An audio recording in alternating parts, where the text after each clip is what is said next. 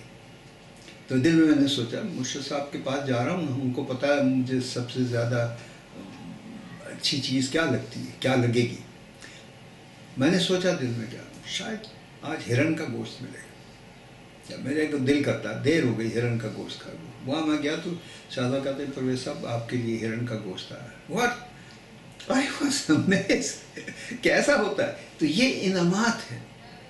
اور دیکھیے یہ تو کبھی کبھی ایسا ہوتا ہے، ریئرلی ایسا ہوتا ہے، لیکن اگر ہم نیک ہو جائیں، اگر ہم رب کے ہو جائیں تو کیا کچھ نہیں دے سکتا ہمیں.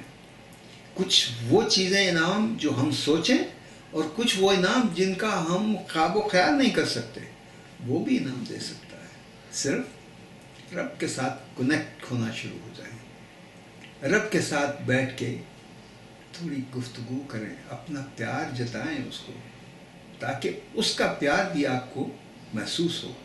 اور وہ جب وہ محسوس ہونا شروع ہو جائے گا تو پھر آپ کو پتہ چلے گا کہ ہاں میرا رب ہے، اور رب کہے گا ہاں یہ میرا بندہ ہے، میرا ہو گیا یہ. اس کو کسی چیز کا انکار نہیں کرنا، اس کو نعمتوں کی بارش کرنا. یہ ہے راہ مومن.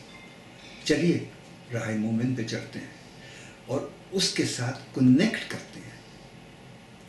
ایک بات ضروری ہے کہ اس کے ساتھ کنیکٹ کرنے سے پہلے یہ سوچ لیں کہ آج میں نے اس کے احکامات کو فالو کیا. اگر نہیں کیا تو کوئی بات نہیں، کیا کہ اس کو بیٹھ کے کہہ دیں سوری مجھ سے یہ غلطی ہو گئی، میں یہ بھول گیا تھا رب تعالیٰ، کل نہیں بھولوں گا، کل یہ غلطی نہیں کروں گا، کل تمہارے احکامات کے سائے میں ساری زندگی سارا دن گزاروں گا. تو پھر اگلے دن پھر حاضر ہو جائے، رب تعالیٰ دیکھو میں نے یہ کیا، ہاں مجھ سے یہ ایک اور غلطی ہو گئی، یہ بھی غلطی ہو گئی، معافی چاہتا ہوں. تیسرے دن، چوتھے دن، ہفتے کے بعد، 10 دن کے بعد، مہینے کے بعد، سال کے بعد آپ دیکھیے گا کہ آہستہ آہستہ آپ کی زندگی کا رخ راہ مومن پہ چل رہا ہے، اور اللہ تعالیٰ نے آپ کو قبول فرما لیا اور آپ پہ نعمتوں کی بارش شروع ہو گئی. یہ ہے راہ مومن. I hope you understood what I meant. اور اگر آپ کو تھوڑا سوچنا پڑے، جتنا اس پہ سوچیں گے آپ اتنا ہی یہ میری باتیں آپ کو سمجھ آنی شروع ہو جائیں گی. ذرا سوچئے گا کہ راہ مومن میں رب تعالیٰ کے ساتھ کنیکٹ کرنے میں، اس کنیکشن میں، اس کی نماز پڑھنے میں، سجدہ ریز ہونے میں کیا مزہ ہے، کیا کچھ مل سکتا ہے. تو آئیے اللہ تعالیٰ کے انعامات کی بارش کی طرف ہم چلیں. انشاءاللہ اگلے ویڈیو میں اس کو تھوڑا اور ایکسپلین کروں گا. خدا حافظ. السلام علیکم ورحمۃ اللہ.